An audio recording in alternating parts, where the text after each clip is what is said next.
असफलता एक चुनौती है, उसे स्वीकार करो। असफलता एक चुनौती है, उसे स्वीकार करो और क्या कमी रह गई है उसे देखो और सुधार करो। Hello friends, welcome to maths browser YouTube channel. और आज हम लोग पढ़ेंगे अलजेब्रिक रिमाइंडर थ्योरम के बारे में। अभी तक जो रिमाइंडर थ्योरम हम लोग पढ़े हैं उसमें कोई नंबर या फिर कोई न्यूमेरिकल कैलकुलेशन दिया रहता था और उसको किसी अन्य नंबर से डिवाइड करके रिमाइंडर निकालना रहता था। और आज हम लोग जो रिमाइंडर थ्योरम पढ़ेंगे उसमें कोई अलजेब्रिक इक्वेशन या फंक्शन दिया रहेगा और उसको अगर किसी अन्य इक्वेशन से डिवाइड करेंगे तो रिमाइंडर क्या आएगा उसके बारे में पढ़ेंगे। तो कोई भी अलजेब्रिक इक्वेशन को डिवाइड करके रिमाइंडर कैसे निकालते हैं इसको हम एक क्वेश्चन से समझने का प्रयास करते हैं। अगर क्वेश्चन इस तरह से दिया रहे x square minus 2x plus 5, अगर इस इक्वेशन को x माइनस 1 से डिवाइड करें तो रिमाइंडर क्या आएगा। तो इस तरह के क्वेश्चन को कैसे करते हैं हम आपको एकदम सिंपल वे में समझाने का प्रयास करते हैं। तो सबसे पहले क्या करेंगे कि जिससे डिवाइड करना रहेगा इक्वेशन को उसके बदले में 0 मान लेंगे। अब ऐसा क्यों करेंगे ये चीज आपको आगे पता चलेगा जब इस क्वेश्चन को हम लोग बना रहे होंगे, ठीक है। तो सबसे पहले काम क्या करेंगे कि जिससे डिवाइड करना रहेगा उसके बराबर में 0 मान लेंगे। तो यहाँ x माइनस 1 से डिवाइड कर रहे हैं तो x minus 1 is equal to 0 कर देंगे। ऐसा करने से x इज इक्वल टू मेरा 1 आ जाएगा। अब क्या करेंगे कि इस x के वैल्यू को इस इक्वेशन में रखेंगे। तो x के वैल्यू को इस इक्वेशन में रखने के बाद जो वैल्यू आएगा वही मेरा रिमाइंडर आ जाएगा। तो यहाँ पर एक चीज़ और समझने वाला बात है कि अगर इस x के वैल्यू को इसमें रखें और इसका वैल्यू अगर 0 आ जाएगा इसका मतलब मेरा रिमाइंडर 0 आया। और जब रिमाइंडर 0 आता है इसका मतलब ये इक्वेशन जो है x माइनस 1 से कंप्लीट डिवाइड करेगा, ठीक है। तो यहाँ पर हम क्या करेंगे कि इस x के वैल्यू को इस इक्वेशन में रखेंगे। तो यहाँ x स्क्वायर है तो 1 का स्क्वायर हो जाएगा और माइनस 2x तो 2 इंटू 1 और प्लस 5 तो ये हो जाएगा 1 का स्क्वायर 1 माइनस 2 प्लस 5 तो 5 और 1 6 6 माइनस 2 4 तो यही मेरा रिमाइंडर आ गया। अब अगर यहाँ पर 0 आता तो मेरा रिमाइंडर 0 हो जाता। इसका मतलब ये होता कि x माइनस 1 से ये इक्वेशन कंप्लीट डिवाइड है। तो ये तो एक तरीका हुआ जिससे आप बहुत आसानी से रिमाइंडर निकाल सकते हैं। अब हम आपको x माइनस 1 से इस इक्वेशन को डिवाइड करके दिखाते हैं कि सही में रिमाइंडर 4 आ रहा है कि नहीं। तो क्या करेंगे हम x माइनस 1 से इस इक्वेशन को डिवाइड करेंगे, ठीक है। तो अगर यहाँ पर डिवाइड करें x square minus 2x plus 5 को x माइनस 1 से इस इक्वेशन को डिवाइड करते हैं तो यहाँ पर आप देख सकते हैं यहाँ x है और यहाँ x स्क्वायर है। इसका मतलब हमको सबसे पहले x टाइम्स में लगाना पड़ेगा। क्योंकि अगर यहाँ x है और यहाँ पर भी x लिखें तो ये दोनों को गुना करेंगे तो x स्क्वायर आ जाएगा। क्योंकि जब आप डिवाइड करते हैं तो कैसे करते हैं, अगर मान लेते हैं यहाँ कोई नंबर लिखा हुआ है इससे डिवाइड करना है तो यहाँ पर एक आप ऐसा नंबर सोचते हैं कि ये वाला नंबर या इसके करीब कोई नंबर आ जाए, ठीक है। तो वही चीज यहाँ पर करेंगे। जब यहाँ x है तो यहाँ पर हम एक ऐसा नंबर सोचेंगे जिसको गुना करने से ये वाला आ जाए। तो यहाँ x है तो अगर हम x बार में लगावें तो यहाँ x स्क्वायर आ जाएगा। तो अगर यहाँ पर x रखेंगे तो x को x माइनस 1 में गुना करेंगे तो x को जब x में गुना करेंगे तो x स्क्वायर और जब x को माइनस 1 में गुना करेंगे तो माइनस x आएगा। अब यहाँ पर क्या करते हैं तो घटाते हैं। यहाँ पर जब आप भाग लगाते हैं तो यहाँ देखिए 4 बार में लगाएंगे 16 तो फिर यहाँ पर माइनस करेंगे तो यहाँ पर भी माइनस करेंगे। तो माइनस करने में क्या होगा तो ये माइनस करेंगे तो ये प्लस का माइनस हो जाएगा और ये माइनस का प्लस हो जाएगा। तो यहाँ पर देख सकते हैं ये प्लस माइनस कट जाएगा और ये माइनस 2x और प्लस x तो क्या बचेगा माइनस x बचेगा और ये आपका प्लस 5 आया, ठीक है। तो अब देखिए यहाँ पर फिर आपको यहाँ से भाग लगाएंगे तो माइनस x है और यहाँ पर x है। इसका मतलब हमको माइनस 1 बार में लगाना पड़ेगा। तो अगर माइनस 1 बार में लगावें तो माइनस 1 को जब x में गुना करेंगे तो माइनस x होगा और माइनस 1 को जब 1 में गुना करेंगे तो प्लस 1 हो जाएगा। तो यहाँ पर देखिए क्या होगा, फिर से घटाएंगे तो यहाँ क्या होगा, ये माइनस का प्लस हो जाएगा और ये प्लस का माइनस हो जाएगा। तो ये प्लस माइनस कट जाएगा और ये 5 में से 1 जाएगा तो 4 बच जाएगा। तो यही मेरा रिमाइंडर आ गया, ठीक है। तो इस तरह से भाग करके भी आप रिमाइंडर निकाल सकते हैं। लेकिन जब बहुत बड़ा इक्वेशन रहेगा तो इस तरह से भाग करने में ज़्यादा टाइम लग जाएगा। तो इसीलिए हम लोग क्या करते हैं कि जिससे डिवाइड करना रहता है उसके बराबर में 0 मान लेते हैं, ठीक है। ऐसा करने से क्या होगा कि जो भी वेरिएबल में आपका इक्वेशन होगा एक्स बाई जेड उसका वैल्यू पता चल जाएगा, और उस वैल्यू को जब इस इक्वेशन में रखेंगे तो वही वैल्यू मेरा रिमाइंडर आ जाएगा। तो आप यहाँ पर देख सकते हैं कि जिससे डिवाइड करना रहता है उसी के बराबर जीरो करने से जो एक्स का वैल्यू आता है इसी को इस इक्वेशन में रखने से हमारा रिमाइंडर आ जाता है। इसीलिए हम आपको बताए थे कि जब भी अलजेब्रिक इक्वेशन को डिवाइड करके रिमाइंडर निकालना हो तो जिससे डिवाइड करना है उसी के बराबर में जीरो मान लेंगे। तो हम उम्मीद करते हैं आप इस चीज को समझ पाए होंगे। एक और क्वेश्चन को लेते हैं। अगर क्वेश्चन इस तरह से रहे x cube plus 2x square plus 2, अगर इस इक्वेशन को x प्लस 2 से डिवाइड करें तब रिमाइंडर क्या आएगा? तो फिर से हम वही करेंगे, जिससे डिवाइड करना है उसके वैल्यू को जीरो कर देंगे। तो यहाँ पर अगर x plus 2 is equal to zero करें तो x is equal to minus 2 आएगा। अब इस x के वैल्यू को इस इक्वेशन में रखेंगे तो मेरा रिमाइंडर आ जाएगा। ठीक है, तो यहाँ पर अगर x का वैल्यू इसमें रखें तो आप देख सकते हैं एक्स क्यूब का मतलब हो जाएगा माइनस 2 का क्यूब प्लस 2x स्क्वायर का मतलब हो जाएगा 2 इंटू माइनस 2 का स्क्वायर और प्लस 2। तो इसको सोल्व करेंगे तो माइनस 2 का क्यूब माइनस 8 होगा और यहाँ माइनस 2 का स्क्वायर प्लस 4 होगा और 2 में इंटू होगा तो 8 हो जाएगा और प्लस 2। तो ये प्लस माइनस 8 कैंसिल आउट हो जाएगा तो हमारा रिमाइंडर क्या आ जाएगा? 2 आ जाएगा। और यहाँ पर अगर रिमाइंडर 0 आ जाता इसका मतलब x प्लस 2 से ये इक्वेशन कंप्लीट डिवाइड करता। एक और क्वेश्चन को लेते हैं। अगर क्वेश्चन ऐसा रहे x square plus 3x by 2 plus 1, अगर इस इक्वेशन को 2x माइनस 1 से डिवाइड करें तो रिमाइंडर क्या आएगा? तो फिर से हम लोग वही करेंगे, इसके बराबर में जीरो मान लेंगे। 2x minus 1 is equal to zero करेंगे तो 2x इज इक्वल टू 1 आ जाएगा और x इज इक्वल टू 1/2 आ जाएगा। अब इस x का वैल्यू को इस इक्वेशन में रखेंगे तो मेरा रिमाइंडर आ जाएगा। तो x का वैल्यू को अगर इसमें आप रखेंगे तो x स्क्वायर का मतलब हो जाएगा 1/2 का स्क्वायर प्लस 3/2 इंटू एक्स का वैल्यू हो जाएगा 1/2 और प्लस 1। तो ये 1/2 का स्क्वायर 1/4 होगा और प्लस यहाँ पर 3/4 होगा और प्लस 1। तो यहाँ पर जब 1/4 और 3/4 को जोड़ेंगे तो 1 आएगा और प्लस 1 इज इक्वल टू 2। आप यहाँ पर एलसीएम लेकर के भी जोड़ सकते हैं, किसी भी तरह से जोड़ेंगे तो आपका आंसर क्या आ जाएगा? 2 आ जाएगा। इसका मतलब 2x माइनस 1 से जब इसको डिवाइड करेंगे तो मेरा रिमाइंडर क्या आ जाएगा? 2 आ जाएगा। तो किसी भी तरह के अलजेब्रिक इक्वेशन को डिवाइड करके अगर रिमाइंडर निकालना रहेगा तो इसी तरीके से हम लोग करेंगे। अगर इक्वेशन इस तरह से रहे x टू दी पावर 91 और प्लस 17, अगर इसको x प्लस 1 से डिवाइड करें तो रिमाइंडर क्या आएगा? ठीक है, इक्वेशन किसी भी तरह का हो सकता है। तो यहाँ पर क्या करेंगे, सबसे पहले x प्लस 1 को जीरो करेंगे क्योंकि x प्लस 1 से डिवाइड कर रहे हैं। तो x plus 1 is equal to zero हो जाएगा तो x is equal to minus 1 आएगा। अब इस x के वैल्यू को इसमें रखेंगे तो x का वैल्यू जब इसमें रखेंगे तो x टू दी पावर 91, तो यहाँ माइनस 1 का पावर 91 हो जाएगा और प्लस 17।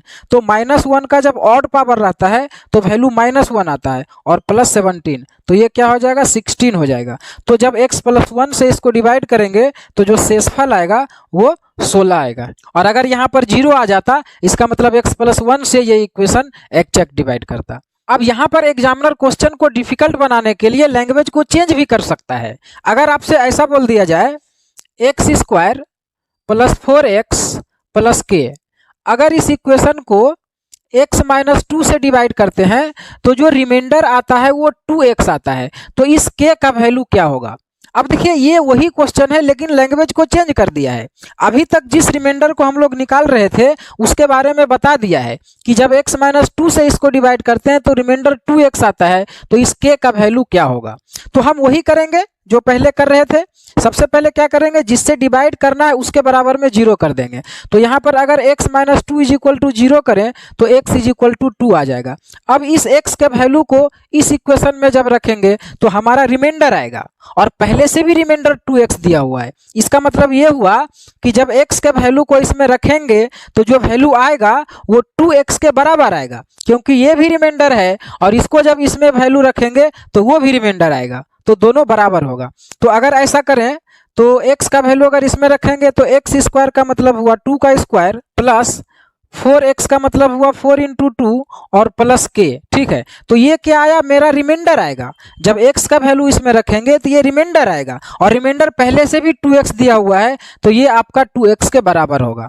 तो इसको सोल्व करेंगे तो 2 का स्क्वायर 4 होगा, और प्लस 4 इंटू 2 8 होगा, और plus k is equal to 2x। तो 2 और x का वैल्यू आपका 2 है, तो ये आपका हो जाएगा 12 plus k is equal to 4। तो k इज इक्वल टू हो जाएगा 4 माइनस 12, जो कि -8 के बराबर होगा। तो ये k का वैल्यू क्या आ गया, -8 आ गया, मतलब यहाँ पर -8 होगा। तो हम उम्मीद करते हैं कि किसी भी अलजेब्रिक इक्वेशन को डिवाइड करके रिमाइंडर कैसे निकालते हैं, ये चीज हम आपको समझा पाए और आप समझ गए हैं। और अब लास्ट में रिमाइंडर थ्योरम का एक और छोटा सा कॉन्सेप्ट रह गया है, उसको समझने का प्रयास करते हैं।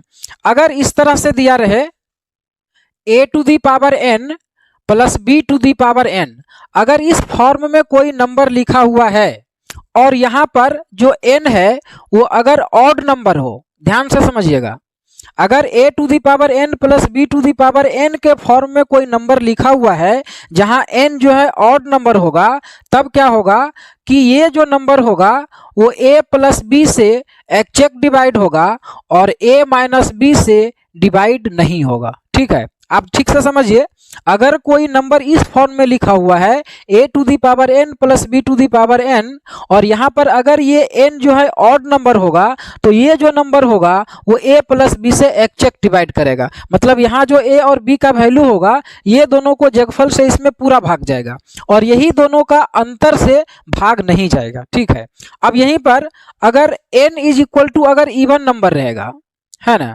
तो अगर ये n अगर इवन नंबर रहेगा, मतलब सम संख्या रहेगा, तब क्या होगा कि ना तो a प्लस बी से डिवाइड होगा और ना ही a माइनस बी से डिवाइड होगा। ठीक है, तो आप इसको ध्यान से समझिएगा कि अगर इस फॉर्म में कोई नंबर लिखा हुआ है, तो अगर n का जो वैल्यू है वो ऑड नंबर होगा तो a प्लस बी से डिवाइड होगा, a माइनस बी से नहीं होगा, और अगर ये n का वैल्यू इवन नंबर होगा तो ना तो a प्लस बी से डिवाइड होगा और ना ही a माइनस बी से। इसको आप एक एग्जाम्पल से बहुत अच्छे तरीके से समझ सकते हैं। अगर क्वेश्चन इस तरह से रहे 61 टू दी पावर 93 और प्लस 41 टू दी पावर 93, अगर हम बोलें कि ये जो नंबर है ये किस नंबर से एग्जैक्ट डिवाइड करेगा, ठीक है, तो आप यहाँ समझ सकते हैं ये नंबर इसी फॉर्म में लिखा हुआ है। यहाँ पर देखिए a का वैल्यू 61 हुआ, b का वैल्यू 41 हुआ और n का वैल्यू क्या हुआ 93 हुआ।